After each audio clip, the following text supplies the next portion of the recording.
Assalamualaikum warahmatullahi wabarakatuh. Kami dari kelompok 1 akan mempresentasikan hasil kerja kami yang berjudul Teori Permainan dan Perilaku Pengambilan Keputusan, yang beranggotakan saya sendiri, Aulia Sahbania. Saya Rafika Nusam Saragi. Saya Rani Puspitasari. Saya Nur Azira. Saya Haris Setiawan. Saya Junaidi. Selamat menyaksikan.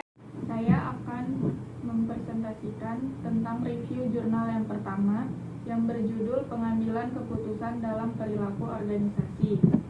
A. Hakikat pengambilan keputusan. Pengambilan keputusan adalah tindakan pemilihan alternatif. Hal ini berkaitan dengan fungsi manajemen. Misalnya, saat manajer merencanakan, mengelola, mengontrol, mereka membuat keputusan. Akan tetapi, ahli teori klasik tidak menjelaskan pengetahuan keputusan tersebut secara umum. Pelopor teori manajemen seperti Fayol dan Ulrich membahas pengambilan keputusan mengenai pengaruhnya pada delegasi dan otoritas. Sementara, Bapak Manajemen Frederick W. Taylor hanya menyinggung metode ilmiah sebagai pendekatan untuk pengambilan keputusan. Seperti kebanyakan aspek teori organisasi modern, analisis awal pengambilan keputusan dapat ditelusuri pada Chester Barnard dalam The Function of the X Barnard, memberikan analisis komprehensif mengenai pengambilan keputusan, dan Clark menyayat. Proses atau keputusan merupakan teknik untuk mempersempit pilihan. Pengambilan keputusan. Perilaku pengambilan keputusan berkaitan dengan ahli teori perilaku organisasi seperti dalam buku Marx dan Simon Organization pada tahun 1958.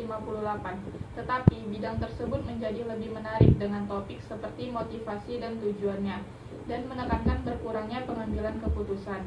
Bidang perilaku pengambilan keputusan dikembangkan di luar jalur teori dan penelitian perilaku organisasi oleh psikolog kognitif dan ahli teori keputusan dan ilmu ekonomi dan informasi. Akan tetapi, baru-baru ini muncul kembali minat mengenai perilaku pengambilan keputusan dan kembali jalur bidang perilaku organisasi.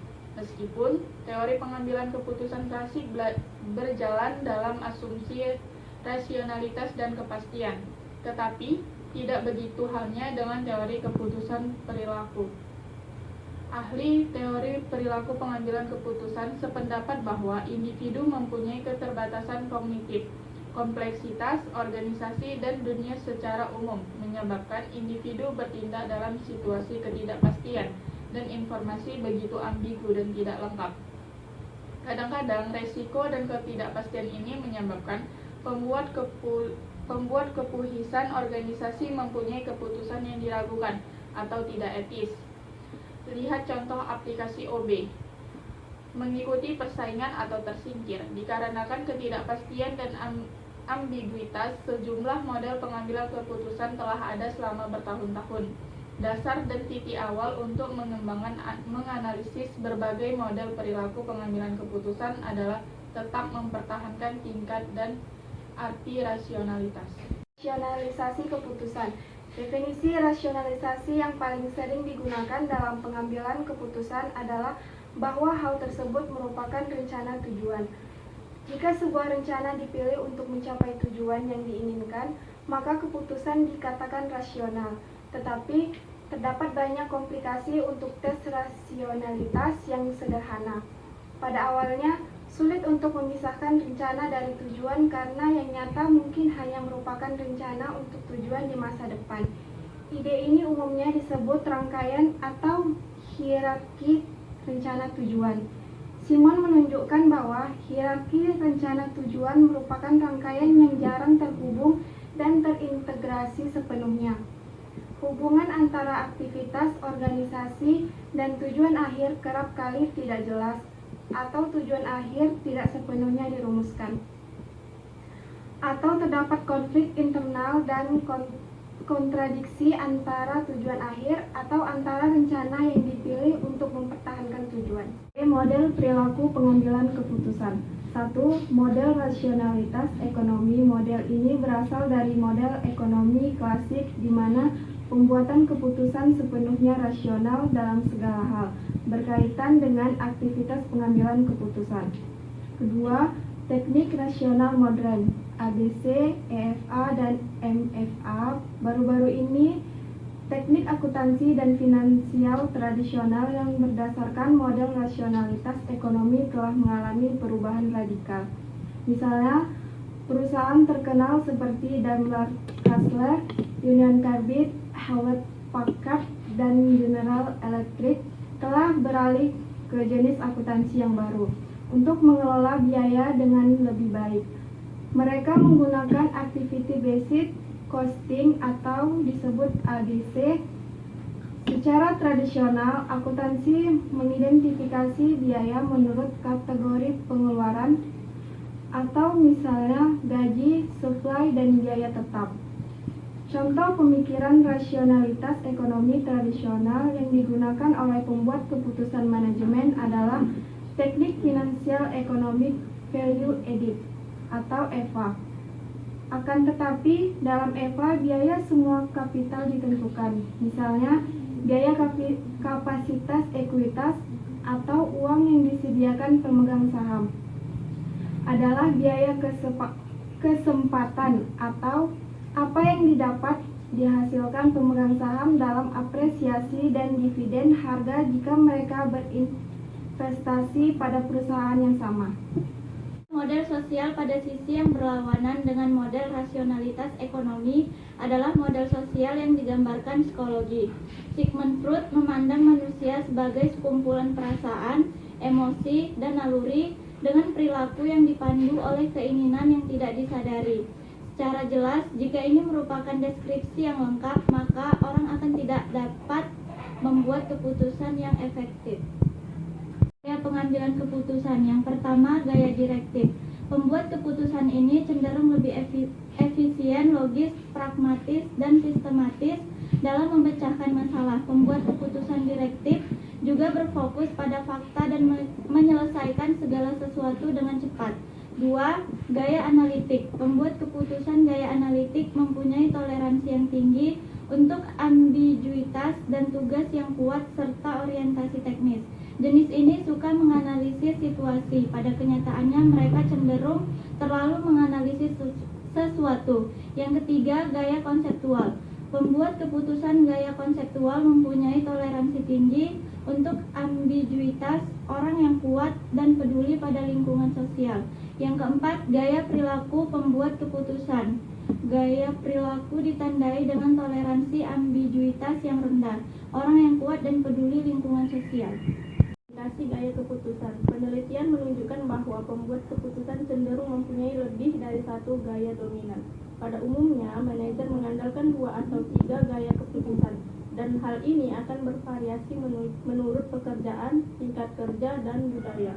Gaya tersebut dapat digunakan untuk menentukan kekuatan dan kelemahan pembuat keputusan. Misalnya, pembuat keputusan analisis membuat keputusan yang cepat, tetapi mereka juga cenderung otokrat dalam cara melakukan sesuatu. Sama halnya, pembuat keputusan konseptual bersifat inovatif dan berani mengambil resiko, tetapi mereka sering tidak tegas.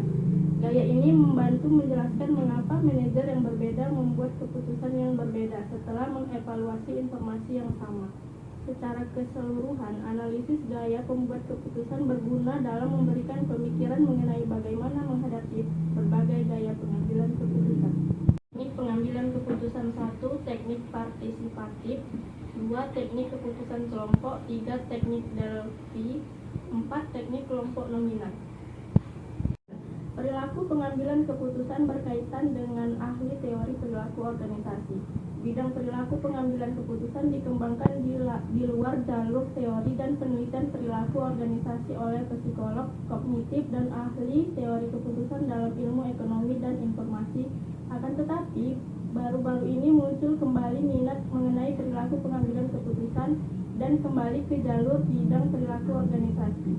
Keputusan dalam perilaku organisasi menunjukkan rasional. Rasionalisasi yang paling sering digunakan dalam pengambilan keputusan adalah bahwa hal tersebut merupakan rencana tujuan. Jika sebuah rencana dipilih untuk mencapai tujuan yang diinginkan, maka keputusan dikatakan rasional. Tetapi terdapat banyak komplikasi untuk tes rasionalitas yang sederhana. Salah satu cara untuk mengklarifikasi rasionalitas rencana tujuan adalah menggunakan keterangan tambahan yang tepat dan berkualitas pada berbagai jenis rasionalitas. Saya selanjutnya ingin mereview jurnal yang kedua yang berjudul Analisis Permintaan dan Perilaku Konsumen, Studi Kasus Vintage Syariah Model Crowdfunding. Permintaan. Definisi permintaan secara umum yaitu jumlah barang atau jasa tertentu yang konsumen mau beli pada kondisi dan waktu tertentu. Dalam ilmu ekonomi, istilah permintaan mempunyai arti tertentu, yaitu lalu menunjuk pada suatu hubungan tertentu antara jumlah suatu barang atau jasa yang akan dibeli orang dan harga barang atau jasa tersebut.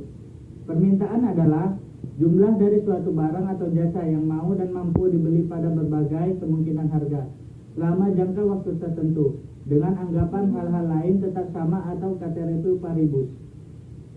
Faktor-faktor yang mempengaruhi permintaan yaitu menurut Sukirno, permintaan seseorang atau suatu masyarakat terhadap suatu barang ditentukan oleh banyak faktor, di mana faktor-faktor yang terpenting dinyatakan oleh sebagai berikut. A. Harga barang itu sendiri.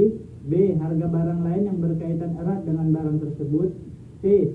Pendapatan rumah tangga dan pendapatan rata-rata masyarakat. D. Corak distribusi pendapatan dalam masyarakat. E. Cita rasa masyarakat. F. Jumlah penduduk. Dan G. Ramalan mengenai keadaan di masa yang akan datang. Fungsi permintaan dan kurva permintaan. Permintaan yang dinyatakan dalam hubungan matematis dengan faktor-faktor yang mempengaruhinya disebut fungsi permintaan. Fungsi permintaan menghubungkan antara variabel bebas dengan variabel tidak bebas. Secara matematis, hal itu dapat dirumuskan dalam formula sebagai berikut. Dx sama dengan F, buka kurung Px, Y, Py, T, dan U. Keterangan Dx di mana jumlah barang yang diminta, Px sama dengan harga barang itu sendiri, Y adalah pendapatan konsumen, Py adalah harga barang lain, T yaitu selera, U yaitu faktor-faktor lainnya. Dx adalah variabel tidak bebas, dikarenakan besarnya nilai ditentukan oleh variabel lain, seperti Px, Y, Py, Y, T, dan U. Adalah variabel bebas karena besar nilainya tidak tergantung besarnya variabel lain. Tanda positif dan negatif menunjukkan pengaruh masing-masing variabel bebas terhadap permintaan akan barang. Kurva permintaan adalah kurva yang menghubungkan antara harga barang atau ceteris paribus dengan jumlah barang yang diminta. Kurva permintaan menggambarkan tingkat maksimum pembelian pada harga tertentu. Ceteris paribus atau keadaan lain tetap sama. Selanjutnya yaitu perilaku konsumen. 1. Konsep perilaku konsumen.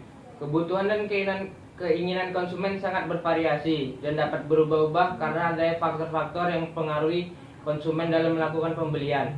Oleh karena itu, seorang pebisnis, manajer, maupun pemasar perlu untuk memahami perilaku konsumen supaya kegiatan pemasaran yang dilaksanakan dapat berjalan secara efektif dan efisien. Yang kedua yaitu faktor-faktor yang mempengaruhi perilaku konsumen. Menurut Setiadi, faktor-faktor internal individual yang mempengaruhi perilaku konsumen seperti yang pertama motivasi, yang kedua kepribadian, yang ketiga pembelanjaan, yang keempat sikap, yang kelima persepsi konsumen. Selain faktor-faktor lingkungan internal, faktor-faktor eksternal individu juga sangat berpengaruh terhadap perilaku pembelian konsumen. Menurut Setiadi, faktor-faktor lingkungan eksternal yang mempengaruhi perilaku konsumen meliputi yang pertama kelompok rujukan, yang kedua kelas sosial, yang ketiga budaya, dan yang keempat komunikasi. 3. Keputusan pembelian. Semua kegiatan yang dilakukan perusahaan melalui pemasaran diharapkan dapat mempengaruhi konsumen sehingga sampai pada keputusan pembelian. Sedangkan keputusan pembelian dapat diartikan sebagai keputusan konsumen untuk membeli produk dengan didasari oleh adanya niat untuk melakukan pembelian dengan melalui beberapa tahap. Perilaku konsumen akan menentukan proses pengambilan keputusan dalam pembelian mereka. Selanjutnya yaitu C. Analisis permintaan dan perilaku konsumen crowdfunding syariah. Vintage berasal dari istilah financial technology atau teknologi finansial. Vintage didefinisikan sebagai aplikasi teknologi digital untuk masalah-masalah intermediasi keuangan. Transaksi keuangan melalui vintage meliputi pembayaran, investasi, peminjaman uang, transfer, rencana keuangan, dan pembanding produk keuangan. Berdasarkan analisis pengembangan vintage dan kekhasan bisnis ini, Teridentifikasi keunggulan komparatif dari fintech, diantaranya adalah layanan keuangan yang sangat terstandar dan berbiaya rendah, berbasis internet, dan karena itu kurang terkonsentrasi secara geografis, mengubah perilaku konsumen, regulasi layanan keuangan yang lebih rendah. Yang terakhir yaitu kesimpulan, pengetahuan dan pemahaman terkait permintaan dan perilaku konsumen bagi seorang manajer atau produsen adalah hal yang sangat penting terutama di era digital. Kepiawaian produsen dalam menganalisis permintaan dan perilaku konsumen di era digital adalah keniscayaan. Hal ini dikarenakan era digital telah merestrukturisasi model-model bisnis konvensional. Kini preferensi konsumen telah bergeser. Pada bisnis di sektor keuangan seperti finansial teknologi, konsumen lebih menyukai kenyamanan, kecepatan, biaya yang lebih murah, dan kemudahan layanan keuangan. Untuk itu, menyikapi karakteristik bisnis finansial teknologi yang berbasis online dan big data meniscayakan produsen untuk terus berinovasi. Dengan berinovasi, seorang manajer atau pemilik platform fintech akan dapat mempertahankan dan meningkatkan tingkat permintaan.